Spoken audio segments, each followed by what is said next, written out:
नांदेड़ से वो अपने वसंत चौहान की शानदार जीत हुई, इस पर आपका क्या कहना है? आज जो नांदेड़ से वसंत चौहान साहब की जो जीत हुई है, वो सब जो लोग थे, जो माइनॉरिटी कम्युनिटी के जो लोग थे, उन्होंने कोऑपरेट किया है और उन्होंने भरपूर वोटिंग की है।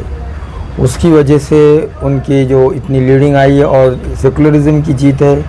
और ये जीत जो है नांदेड़ की, जो जब कभी भी नांदेड़ में ऐसा कोई एक गवर्नमेंट गिरती है, जीत होती है, तो वो दिल्ली में भी नांदेड़ की लहर चलती है और दिल्ली में भी वही हुकूमत आती है। हमने आज तक देखा, इससे पहले भी देखा है, जनता दल के वेंकटेश काब्दे आए थे तो उस टाइम पर वीपी सिंह साहब थे, तो दिल्ली में अपोजिशन की हुकूमत थी।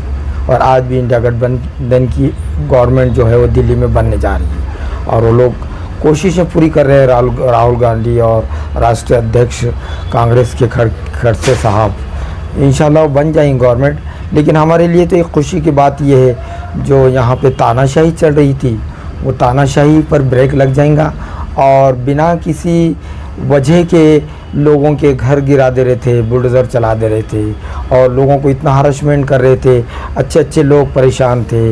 एक तो महंगाई से परेशान है, दूसरे लोग गरीबी से परेशान है। इंडिया अलायंस ने कि इसमें भरपूर साथ दे और एनडीए गवर्नमेंट जो थी उसने वादा की थी कि भाई हम 2 करोड़ नौकरियां देंगे। 10 सालों में 2 करोड़ क्या 50 लाख भी नौकरी किसी को नहीं दी।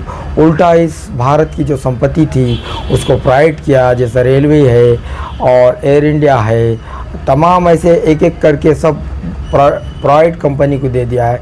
यहाँ तक कि जो दिल्ली का लाल किला था, जहाँ से हमने 1857 में की जंग लड़ी थी, जिसे हिंदुस्तान की जंग आज़ादी की पहली लड़ाई बोलते हैं, बहादुर शाह जफ़र की क़यादत में इस दिल्ली के आखिरी ताजदार थे, तो उनकी क़यादत में जंग लड़ी गई थी।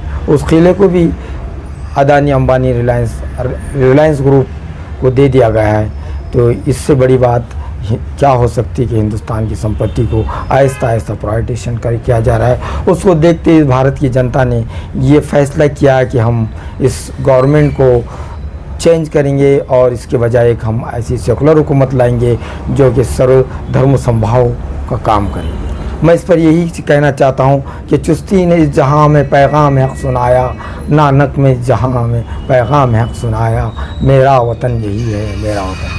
अशोक चौहान के कांग्रेस पार्टी छोड़ने के बाद लोग ये समझ रहे थे कि कांग्रेस कमज़ोर हो गई। अब ये जीत के बाद नांदेड़ में कांग्रेस का जश्न का माहौल देखा जा रहा है, इस पर आप क्या कहना चाहिए? कांग्रेस पार्टी बोले तो किसी शख्सियत की पार्टी नहीं है, एक मिशन से, एक बहुत बड़ा नेशनल लेवल पर कांग्रेस पार्टी काम करती है। उनका अपना कॉन्स्टिट्यूशन से, किसी एक आदमी के पार्टी छोड़ने से पार्टी ये नहीं होती है। उल्टा लोगों ने क्या किया यहाँ पर देखिए कि कांग्रेस को भारी अक्सरियत से कामयाब बनाई। किसी शख्स के जाने से नहीं जाने से पार्टी पर कोई फ़र्क नहीं गिरता है। लेकिन इतना कहता हूँ कि भाई कांग्रेस मुक्त भारत कहना चाह रहे थे इस देश के अंदर, लेकिन कांग्रेस मुक्त भारत कभी नहीं हो सकता, क्योंकि इस पार्टी ने बहुत बड़ा योगदान किया है। इस पार्टी के कई बड़े बड़े जो नेता है वो देश के लिए शहीद हुए। इसलिए जनता कभी भी इस पार्टी की